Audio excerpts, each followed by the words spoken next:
No, the saturated market, I don't think should be the obstacle. The question is, what is new? What can you propose to the customer? And new does not necessarily mean high-tech new, but new in the perception of a client. And then I recommend Eric Ries' lean startup approach. Get product out fast, not perfect, but minimum viable for marketing, and get the revenue, and then start to learn with the revenue. And don't hire too much commercial admin or any commercial admin, whatever people. Hire people that develop product and hire people that sell product or market product, and everything else later.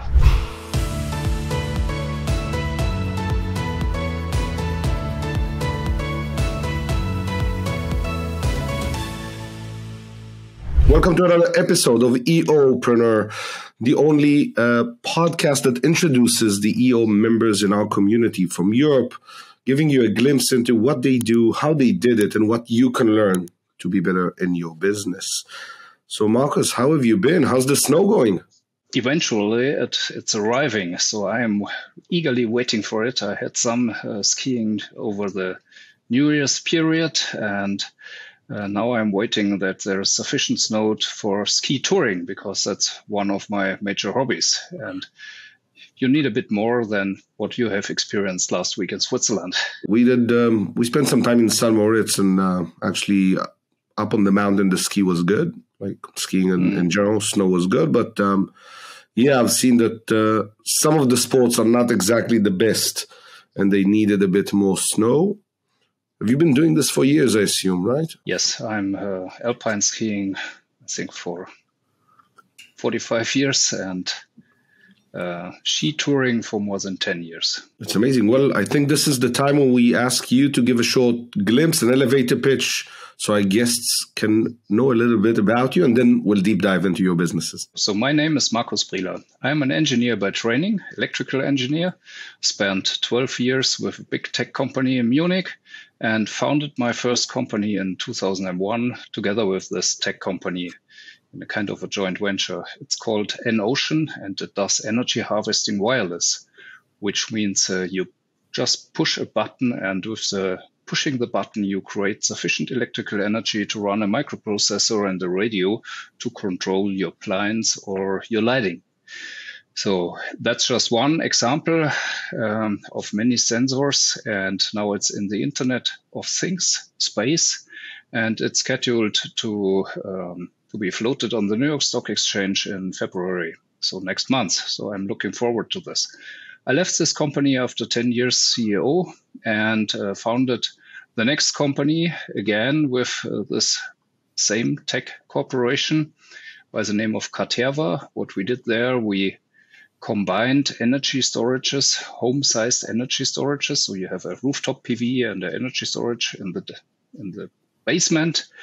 We have basements in Germany. And we networked all this to a big energy storage that is able to support the electrical grid all over Europe. And we were the first system to get a license to do this from the low voltage network. Unfortunately, my one and only outside shareholder and investor changed strategy, and I had to file for Chapter 11 in 2017, which is not a nice and great experience. And following this, I was fed up with other people money, and I started a second career becoming a coach of Scaleup in Germany. So I know Werner Harnisch since 2011, the inventor of the scaling up framework. And I'm doing this together with my partners here in Germany. How did you get from being in a corporate for a decade into starting a joint venture with them? How does that work? In the corporate, I was always doing new stuff, innovation, internal startup. So I started to work on the first navigation, one of the first in-car navigation systems in the world, which was a great technology. I had a lot of fun. I was a software developer in the onboard unit, driving around and testing stuff and honing the software. Unfortunately, it was not a commercial success, so we burned something like 130 million Deutsche Mark, so 65 million euro, which in the beginning of the 90s was quite some cash. So following this, I did a restructuring of the complete business unit we were embedded in together with McKinsey, and learned that in the end, the developers are the workbench of other people. So I decided to be part of the other people and changed to marketing. So I changed, I did the product marketing for cell phone accessories of Siemens, which was another startup. When I joined them, they were around 20 million euro in 98. And after leaving them, 2001, in the year 2002, it was 200 million of revenue. So that was another kind of now successful internal startup. And I was sent to an executive MBA to Stanford, INSEAD, MIT, and Bangalore. And the idea of this journey was to learn how to set up new business, either inside the big corp or on the greenfield. And later on, I was asked and decided to start on the greenfield. What did you learn by going to this MBA that's supposed to teach you how to start businesses? First, I learned some basics on management, accounting. I already had accounting in high school, so I knew something about this, but how to interpret balance sheets. And I saw a lot of startups. We visited startups in Boston, in Stanford area, in the Bay Area, and quite some tools for change management. So strategy for smaller companies. I don't know if you know the Blue Ocean approach from INSEAD, from Professor Kim and Marbonnier, which was quite helpful and quite different from how strategy is developed by the incumbents, where market penetration and market domination is more or less the most important force.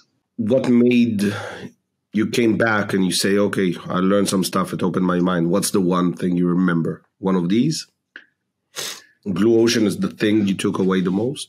Blue Ocean is the thing I use quite a lot. Well, it's many things. It's Gary Hamel leading the revolution. I met Geoff Moore, Crossing the Chasm. So Crossing the Chasm is fascinating as well. I had several workshops with Geoff Moore in the meantime. So it was really rich. So you come back. And then I visited those startups. Many ideas. I thought, I wouldn't give up my safe job in a corporate. There was one idea I thought, that sounds interesting. And that, interesting enough, that was one of the few 10 years later that was alive and successful. They did online interpretation of language. So if you were a student in Stanford and had a girlfriend in Japan, you could send a text. That's the year 2000. So no WhatsApp. So you could send a text, and the text was by an intermediate person, not AI, translated to Japanese and then back. But you had an end-to-end service, and that was successful. So I was fascinated by such ideas. So you came back, you learned a little bit more, and you decide that you want to start a joint venture. Do you think that helped you measure ideas? Like you said now, you got more tools to understand if an idea might be a successful startup? Because sometimes we ask founders, or we ask even investors, did you know this idea will succeed? And some of them said, no, I didn't get it at the time, and it became a unicorn. I agree. I fully agree.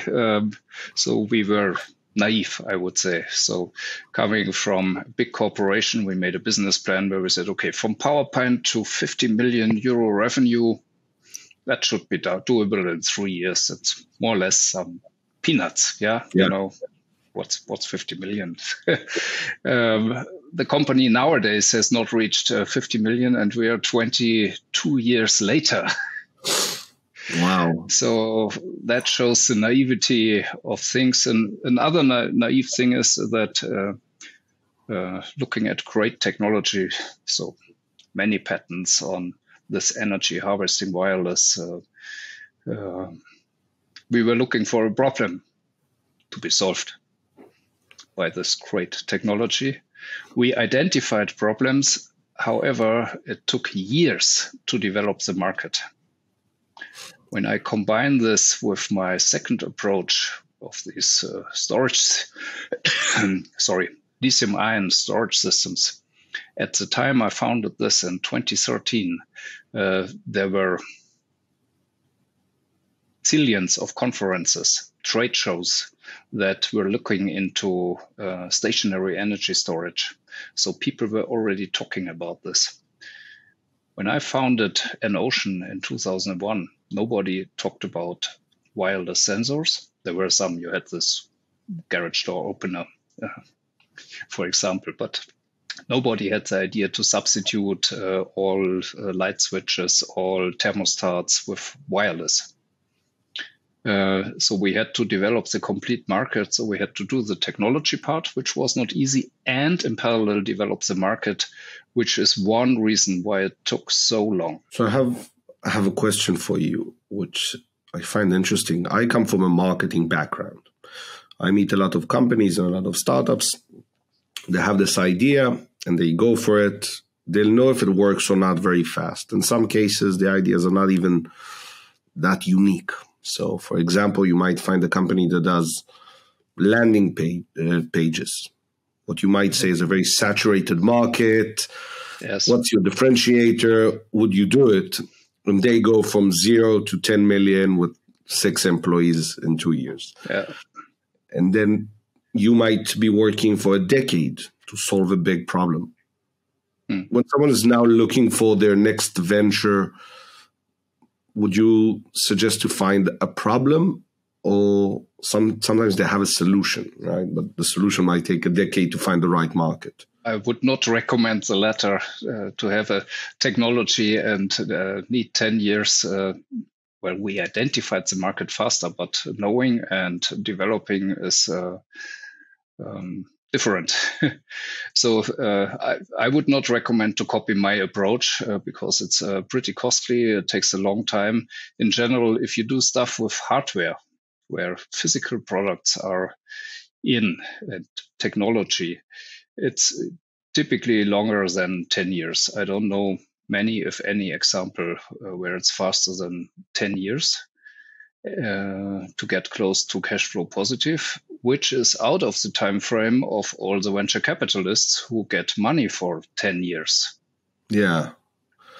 So how would you suggest, especially as a scaling up, and we'll touch about it in a second, how would you suggest people can validate or test a saturated market? Would you, some people say, I'll give up, which I don't think is the right approach. No, the saturated market, I don't think should be the obstacle. The question is, what is new? What can you propose to the customer? And new does not necessarily mean high-tech new, but new in the perception of a client. And then I recommend Eric Ries's lean startup approach. Get product out fast, not perfect, but minimum viable for marketing, and get the revenue, and then start to learn with the revenue. And don't hire too much commercial admin or any commercial admin, whatever people. Hire people that develop product and hire people that sell product or market product, and everything else later. You're big on the usage of data to keep improving or validating your idea. Yeah, it's build, measure, learn. Can you give an example from one of your clients or things like that? Scaleup is in later stage, so we usually join as Scaleup coaches after the business model is validated. So what we did in my second company, Caterva, we developed this storage system, and we knew there is some market, but we had a different solution that was high cost. So it was an investment of 35,000 euro, whereas most storage system combined with the photovoltaics were around 20,000 maybe. So really premium cost. And then we did and it didn't sell from the beginning. So it was not that people rushed in to buy it. And then we did we designed an experiment. Our CTO designed an experiment. He said, okay, what do we need to shuffle? So we have the product, we have the design of the product. Do people want a stainless steel cabinet in the basement, or is gray good enough? For example, we have the design of the product, we have features of the product, we have the cost, we have one-time cost, we have recurring cost, we have recurring revenue. And now let's shuffle and we have a story behind this, which is the most important part. So we have a story where we tell people you get fully independent and you have an asset that gives you a dividend per year because we manage this grid services. And then we shuffled this and sorted by probability and sent sales agents out physical, because it's a bit too pricey for click and buy. Yeah. So we sent people out and tried different ways. So first we sent out letters and to people with a single family home and thought, okay, if they return from the letter, call us for a talk, we visit them. They were quite interested, but we learned they were interested in talking, not in buying. And then we started to experiment what is the approach to get qualified leads. And then we learned the approach that works is to go to local trade shows. Local trade shows for addressing people that want to refurbish their home. Because we were pointing at markets where people were not building the home, because then you lose against the kitchen, Kitchen is more important than energy storage. But 10 years later, the first debt is paid back. Then you have a window of opportunity, and people go to those trade shows and they think, okay, I should do something to get green, cheaper energy, independent, do good for my kids because we don't want to burn oil and so on and so on.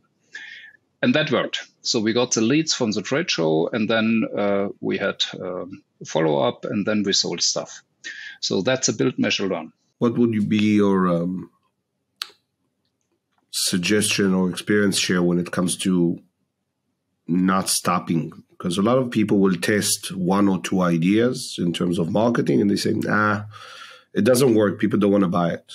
And they'll stop. Well, that's a tough one because sometimes it's the right decision, but you don't know. So I agree with the lean startup theory that says give yourself a deadline and to try stuff, and then you need to pivot. And ultimately, you have to find out how much cash you have for how many pivots. So how frequently can you change direction? If you have sufficient cash for 3 or 4 pivots, then that's great news. I have some issues with the deadline concept in the lean startup, because what people tend to do sometimes is get lost in all these ideas of marketing versus sales and what to do, and the time runs out. Now, they already had a problem with budget anyway, and we sometimes suggest that let's define what is the winning factor here, so how many clients or whatever we need to keep going, and then we divide options of how to do that. So if it be online, offline, what types, and so on, and see how long this will take, and see if we can meet that deadline. So in some cases, that's for me more a definition of the deadline. So you have more a dynamic deadline definition. I empathize with this idea, but I have not sufficient data myself to judge. I can only talk about my own experience. Yeah, always. Let's deep dive. We mentioned, but can you explain in like 30 seconds what is the scaling up concept? And let's let's go into that. I think it'll be valuable for our listeners. Scaling up, we support companies that have a validated business model. So they know how to sell. They have a cooking recipe to sell stuff, which may not be perfect, but they have clients coming in. So they have inbound leads, at least some. And then we support them to realize their dreams, whatever their dream is. The dream could be make the company more scalable, make it sellable, make it investable, make it independent from the founder. Whatever the dream of the entrepreneur is, we support this. Usually it's scalable, sellable, investable, one of those. And we do this by number one, clarity. So who is this company? What is it standing for? What are the core values of the key people? What is the big, hairy, audacious goal, the 10 to 15 years goal? So what is the company? What is it all about? What do you promise to the client? What competency do you have to promise this? And who is this client? What is your core customer? So that's starts to become, that's a foundation for clarity. It's usually known by some people in the team. However, if the company has grown over a size of more than everybody is sitting back to back in one office, the knowledge is not spread in a proper way.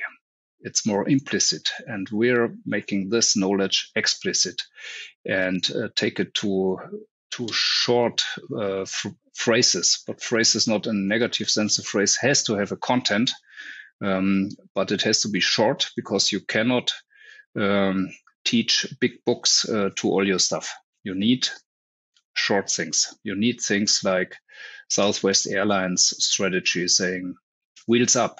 We only make money if the wheels are up. We don't make money if the plane is sitting on the ground. Interesting. So, and then we support them to implement this and to have a rhythm of implementation with a meeting rhythm, to have tools to get the people aligned and to coach the people, to elevate the people with the idea of enhancing productivity, doubling productivity every 5 years. We all understand that at the end, these companies are people. I understand the concept of the scaling up, which I love, and I remember reading it many years ago when it's a big thing within EO and also with the accelerators that we work with.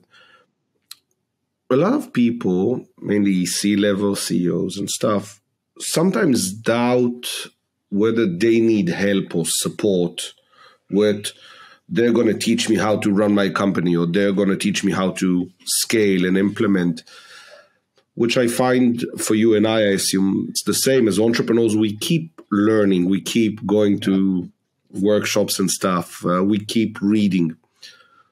What do you find as the main cause for people saying, I don't want to do these things? I don't want to hire a coach. I usually see the other people that do hire a coach, because we don't do outbound sales. So we don't talk a lot with people that do not want to learn. Our core customer is a humble learner who wants to make a dent in the universe. There are always people that think, I've been there, seen this, know everything. We say only coach the coachable. I like the humble learner concept. Yeah. Great. CEO. Yeah. And I think we always have something new to learn. I think a lot of people sometimes believe or try and say, no, I don't want to spend so much time or so much money on learning. I understand, but how do you measure that learning process? And not everything you can measure. And I think the good thing about scaling up is the structure, right? Of how to. In the end, if the teams are really focusing on implementing stuff, you can measure several things. So number one is time of the top management. So how much time do the C officers have to work, not in the company, but on the company or at the company? Not sure in the language here. so to work on the long time range, to work on stuff 12 months and beyond. And usually when I arrive, this is 0. And usually in all the planning sessions I do, they already plan for all the C-level and top leadership people in the room to work in operations from something like 50 hours a week. And then they plan 5 things to enhance or 10 things to enhance the state of the company. And that doesn't work. And we say you have to free, number one is you have to free a day per week and just allocate in your schedule to work at the company. And number two is to make clear to your next level team leads, managers, what their job is, because their job is to do the job, and your job as top management is to ask the right questions. You're not here to do the job. And that takes usually 9 to 15 months, depending on the implementation speed. And then things get better. Then top management has time to think, to implement ideas, to enhance the company using OKRs quarter by quarter. And then we start to see productivity and in the end, EBIT margin, growth and EBIT margin. For the ones who might be listening and do run small businesses, what would be the minimum number or revenue where you suggest to start thinking about scaling up? Well, we have in Germany, we have right now 2 programs. One is, we call it in-house coaching. So one coach with the management team of the company.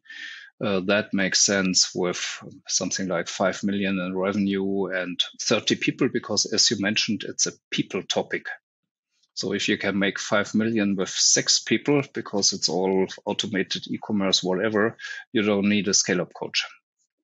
You don't make the full value out of this. So 30 people, approximately 5 million revenue. Then we have a product that's called Masterclass. That's where something like 5-6 teams of 2 to 3 are in a room and learn together. You know this from Accelerator. It's more detailed and it has more sessions per year, so 1 per month. And that's doable for companies with 1 million in revenue. From it, because it's not only the cost, the fee, it's the investment of time. And the investment of time is not the days with the coach. The investment of time is doing all the homework in between, because we call it coaching and not advising or consulting. We are not consultings that do the work. We are coaches. We stand at the side and we teach you how to run faster and smarter. But you have to run. Yeah, that's like people go to a dietitian and they don't understand why they didn't lose weight. Yeah. Exactly. Yeah. From the roller coaster you've had from a company going really well to doing it over 2 decades, to a company going through a Chapter 11 bankruptcy, to splitting or changing, I think, or I feel it might be a very big change to stop everything and become a coach suddenly, right? Like you've done it, you've been in the trenches. How was it at the beginning, going back to the basics and coaching someone? Well, I had a transition phase. After the bankruptcy, I supported how do you call the person who is then taking over from the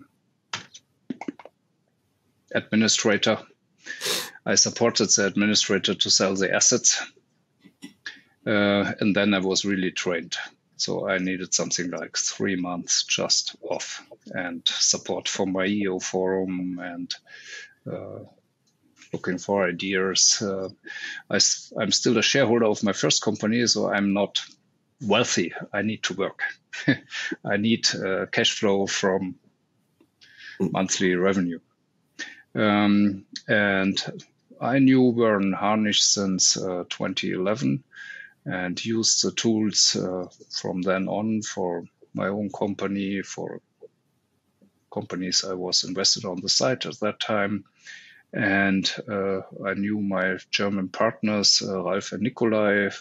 They had been 10 years in my forum, and they asked me, would you like to join? I see that you are in trouble and you could be a good asset for us to support. And I happily agreed, and I'm quite grateful that they asked me this. The start, of course, I was a bit afraid. The first workshops, I've never done this, and usually I was the boss in the room, and it's a different role if you're just a coach and not the boss. But it worked well from the beginning. I started in July, August, and I was fully loaded in December. I do a lot of consulting, advising. Everybody uses different titles. And I noticed that in many cases, I prefer the coaching concept in many ways. And I think taking people from point A to point B and teaching them how to do it is what I'm more interested. I see the same with my students and stuff. How long is the whole process like? When you finish, do you keep in touch with those companies? You keep seeing them, meeting them over the years? I think it's typically, but a wide variation, something like 3 years that I work with companies. I usually work with bigger size companies or with companies growing pretty fast. So I have one company I'm supporting in the 5th year now. And when I met them, they were 30 and 7 million of revenue. Now they are close to 250 million of revenue. And they are in e-commerce. They were able to grow last year, which not everybody in e-commerce was able to do. Yeah. With direct to consumer, they are profitable. They are 100% self-funded from day one to today. 0 bank loan. And that's what I see as a success. And because they are growing that fast, it's another company more or less every year. So they need more support than a company that is growing by 15% per year. And once you have set up stuff, stuff is set up. So talking about support, how do you perceive the whole change in the VC world going from here's money, grow, scale, go insane to, wait, you need to make a profit? How do you see this unfolding? I see this very positive because I think it's a way better plan than to burn money forever. And coming from an experience where I burned money for 10 years, so I would not recommend this for most companies, biotech, other stuff, but for most companies, for ordinary startup business, I wouldn't recommend this. So I think it's a great idea. With VC-funded companies, the issue frequently is that there is a plan that was promised to the VCs, and there is reality. And that's usually a big gap. And in scale-up workshops, we want to talk about reality. And then there is some tension always. But we have promised this. Okay, and what can you do? Maybe a quarter of what we promised. Okay, so how do we manage this? You think that's difficult. The gap is because they overpromised? If they wouldn't overpromise, they wouldn't get the money? Exactly. They needed to overpromise to get the valuation they But the wanted. VCs probably knew they weren't going to meet the quote. Of course. So it's a game where the team is overpromising, the VC knows they're overpromising, then the VC either lowers the valuation or put in some other hooks like a ratchet deal or anti-dilution or whatever, and wait and see. And how does scaling up ensure that these companies also maintain their core values, their behavior? not to make that gap too big in terms of it creates a crisis within the company, right? Because they're not meeting their quotas. Is there a structure of that's okay, we're going to be honest about it, we're going to explain what's happening, we're not going to overwork our team? Is there also a... It's difficult. In the end, as a coach, I'm on the sideline as managed. So first, I think the scale-up approach supports by focus, because one common denominator with most startups is too much activity all over the place. And then if the focus is done and executed, the quotas get better. So that's one thing. And usually in hiring a lot of people in short time and not watching core values creates a lot of issues as well. So we can help to sort this out. First, to make the core values explicit. And second, to help the teams to execute on the core values, which means to use the core values for each and any feedback. So to connect feedback to a core value and to take consequence. So people that do not comply to the core values and do not show any change in their behavior may no longer be with the team. And that's another effect of focus, better cooperation, and makes it easier to make the quota. As we're about to wrap up, I want to ask a question. Many young entrepreneurs and managers might be listening and they're thinking about starting their own companies and businesses. They have these dreams. How important do you think it is to go through that corporate ladder, learn things, see things, spend a lot of other people's money, get experience versus, let's figure it out? I think it depends on what you want to found. Is this high tech with hardware? So you want to manufacture stuff or have others, third party manufacture stuff? You better have people with experience in doing this. If you are in software, e-commerce, where you find a lot of building blocks and you can change stuff over the weekend, more or less, it's not that important to start. It becomes important, and that's why coaches like myself are called in if you have 30 people. So the example I told you from 30 to 200, they never worked in any company besides being an intern. 3 founders. Never worked in any company. No idea about management besides being she was a tennis trainer and 2 boys were in a basketball team, but never done management. And there is support really appreciated and helpful. But to start with, no need. Get going, validate the business model, make some money, and then look out how to learn fast. I like that concept. I think, any last words for any young founders out there before we wrap up? Try to make money as fast as possible and go from there. Yeah, and try to make revenue, not profit, revenue. Yeah, and maybe raising money is not the only way. No. It shouldn't be the first way. If the idea starts with, I need a lot of money to do this, think twice.